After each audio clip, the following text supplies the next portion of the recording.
there's a good intention stated, just like there may be for us that we don't understand the intricacies or the inscrutable nature of God's judgment and wisdom. But at least God is coming to us in the pages of Scripture and saying, there's a good intention for everything. Well, what is the most broad statement in all of Scripture regarding this? Well, let's just speak to us. The good intention regarding his children. Romans 8:28. And Paul is saying we defer to God in this knowledge, and we can affirm the knowledge because God has given us this knowledge that for those who love God, all things work together for good. There's the good intention stated, so much so that Christians should have the faith and the confidence and the trust enough in God to say, I know he's good intended. He's got good intentions, and he's well-intentioned, I should say, to do good for those who are called according to his purpose, which again reminds us that God has a purpose. And when he does things with a purpose. And we looked at the passage last week, or at least wrote it down. We saw it on the screen, Ephesians chapter 1, that God works everything after the purpose or the counsel of his will. He consults himself and he says, this is the right thing. This is the good intention. We believe that God, as he reveals himself, is a good God. And in that good plan that God has, he says there is a good intention here. Just like a parent might say there's a good intention for whatever it is a kid might be objecting to because it's painful.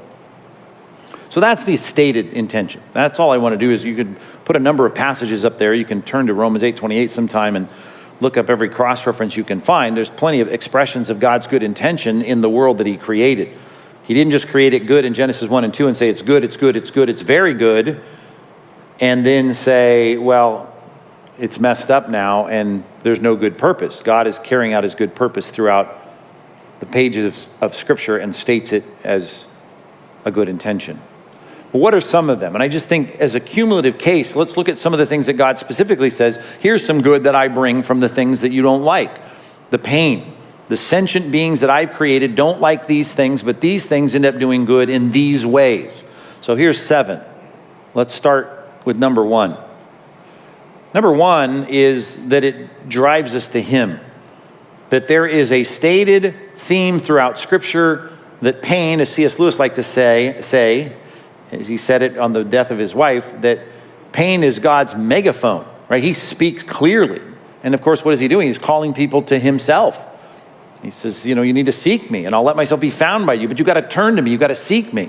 And the problem is we're a bunch of sheep. We're a lot of wayward sheep that want to go our own way. And he's the shepherd saying, I am, as Jeremiah 2 says, the well I'm the spring of living water. I can give you what you need. As Augustine said, as we quoted 2 weeks ago, right? Our hearts are restless till we find rest in him. He's made us for himself, as the Catechism rightly summarizes. God has made us to know him, to love him, to enjoy him.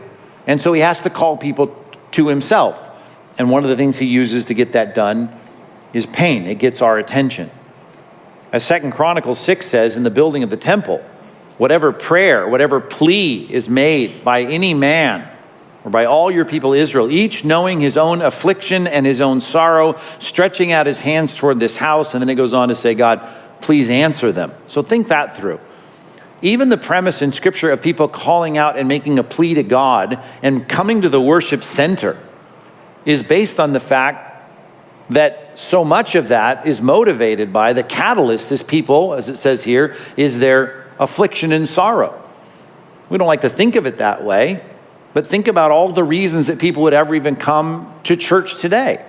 So much of it is because they're in pain.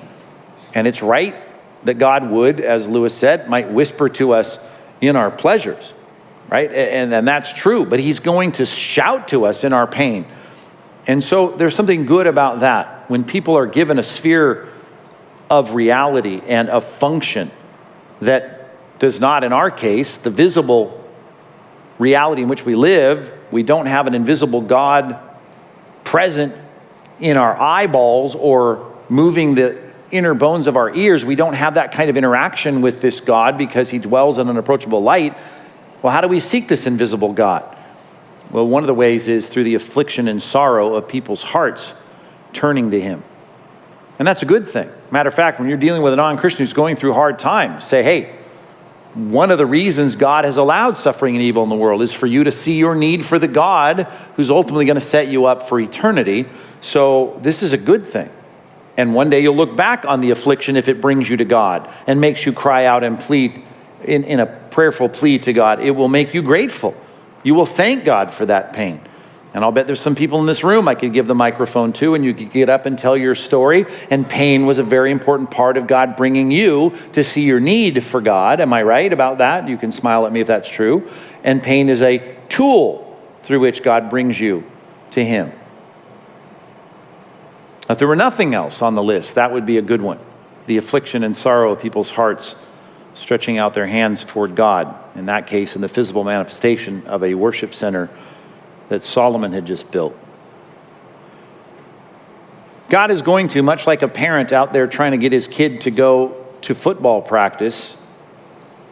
If you don't think your kid's going to go and make a career out of football, why would you do that? I would think in any sport, whether you're sending him to the chess club or to play hockey, I assume part of your goal in the pain and rigor and discipline of something that's going to cause physical pain is to build their character. Well, that's certainly true of all kinds of pain. And in Scripture, it says in James chapter 1, verses 2 through 4, that we ought to see our pain that way, our trials that way. The rigors of something that's in our lives that's uncomfortable, the rock in our shoe, the thorn in our side. You actually ought to see it because you're not ignorant. You have a big view of what God's doing with these things that are painful. You ought to count it joy. You ought to consider it a good thing when you meet trials of various kinds. And you know this verse, knowing that the testing of your faith produces steadfastness. And that's a great word. The strength of you hanging in there.